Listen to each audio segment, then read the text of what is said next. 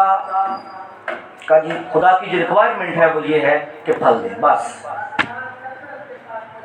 خدا پھل چاہتا ہے، ورنہ اختیار اس کے پاس موجود ہے۔ اپنی زمینی خدمات کے اندر مرکز کی انجیل آئی تھنک اس کا 13واں باب اگر ہم دیکھیں تو وہاں پر خداوند یسوع مسیح نے ایک انجیر کے درخت پر لعنت کی تھی کیوں کی تھی؟ پھل ہی نہیں تھا۔ تو اس کا صاف خدا یسوع مسیح بارہا جو ہے وہ آتے جاتے جو ہے وہ درختوں کو لکھا ہے کہ جب اس کو دیکھا تو پتوں کے سوا کچھ بھی نہیں تھا، لیکن دور سے بڑا لگ رہا تھا کہ ادھر تو بڑا کچھ لگ گیا۔ اور پاسٹر رابرٹ اکثر یہ کہتے ہیں کہ آج غیر ایماندار اور ایماندار ایک ہی برابر ہے، پھل غیر ایماندار تے بھی کوئی نہیں تے پھل جڑا ایماندار تے بھی کوئی نہیں، سب برابر ہیں، ایک ہی گاڑی کے سوار ہیں۔ تو خدا کہتا ہے کہ پھل چاہیے مجھے، اور ہمیں، اور خدا میں سوچیے اگر ہم 15ویں باب اسی باب کی 16ویں آیت دیکھیں تو وہاں پر کیا لکھا ہے کہ تم نے نہیں میں نے تمہیں چن لیا، کیوں چنا؟ تاکہ پھل لاؤ۔ صاف مطلب یہ ہے کہ خداوند یسوع مسیح کو ایماندار سے کچھ نہیں چاہیے۔ میں آپ کو یہ نہیں کہتا کہ آپ ہدیے نہ دیں، ہدیے بہت ضروری ہیں، یہ خدا کا ایک انتظام ہے، یہ بھی پھل ہے۔ تو اصل پھل جو ہماری زندگیوں میں اس کے ساتھ جو ہے وہ بھی ہونا چاہیے۔ کون سے پھل کی بات کر رہا ہے؟ کہ ہمارے کاموں کے وسیلہ سے لوگ خدا کو جانیں۔ اسی پھل کو دینے میں بنی اسرائیل ناکام رہے تھے، لکھا ہے نا، ہونٹوں کا پھل اور شکر کا ہدیہ جو ہے وہ خدا ان کو پیش کرنا چاہیے۔ تو پھل خدا چاہتا تھا، بنی اسرائیل قوم کی زندگی سے خدا یہ پھل چاہتا تھا کہ وہ جو پھل دیں گے اس کے وسیلہ سے قومیں خدا کو جانیں گی۔ لیکن کیا ہوا؟ اس کے عوض انہوں نے جنگلی پھل دیے، تو باغبان نے کیا کیا؟ کاٹ دیا۔ تو خدا آج ہماری زندگیوں سے بھی پھل چاہتا ہے۔ اب درختوں کی جڑوں پر کیا رکھا ہوا ہے؟ آگے کیا ہے؟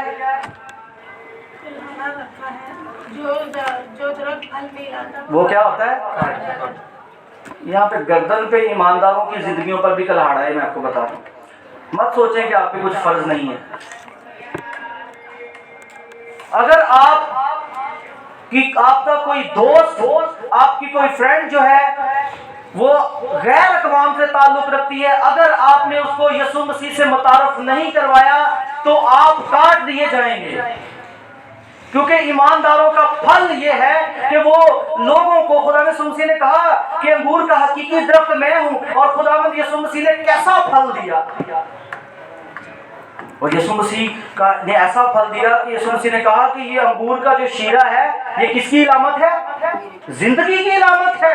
جو اسے نہیں پیتا اس میں زندگی نہیں ہے۔ یہی زندگی کا تقاضا خدا بنی اسرائیل قوم سے کرتا تھا کہ تمہارے رس اور تمہارے پھل کے وسیلہ سے لوگ جو ہے وہ زندگی پائے، کثرت کی زندگی پائے، لیکن بنی اسرائیل قوم جو ہے اس پھل اور اس رس کو دینے سے ناکام رہی۔ تو خدا نے اپنے آپ کو بطور انگور کا حقیقی درخت جو ہے وہ متعارف کروایا کہ جو کوئی میرا رس پیتا ہے، جو کوئی میرا پھل پیتا ہے، جو کوئی میرے خون میں سے پیتا ہے، اس میں زندگی آ جاتی ہے، اس میں زندگی ظاہر ہونا شروع ہو جاتی ہے۔ میں آپ کو یہ کہنا چاہتا ہوں کہ اگر آپ یسوع مسیح کو قوموں سے متعارف کروانے میں ناکام ہیں، حالانکہ آپ کی جو ہے وہ دوستیاں بڑی دور تک پہنچی ہوئی ہیں ان کے ساتھ، جہاں آپ جاب کرتے ہیں، جہاں آپ اسکول میں جاتے ہیں، لیکن اگر آپ نے یسوع کے بارے میں نہیں بتایا تو آپ بے پھل ہیں۔ اور کلام میں لکھا ہے مکاشفہ کی کتاب میں، بس خیال کر کے تو کہاں سے گرا ہے، پہلے کی طرح کام کر، اگر تو توبہ نہ کرے گا تو میں تیرے چراغدان کو اسی جگہ سے کاٹ ڈالوں گا، کیونکہ میرا باپ باغبان ہے، اس کے پاس اختیار ہے درخت لگانے کا بھی، کاٹنے کا بھی۔ تو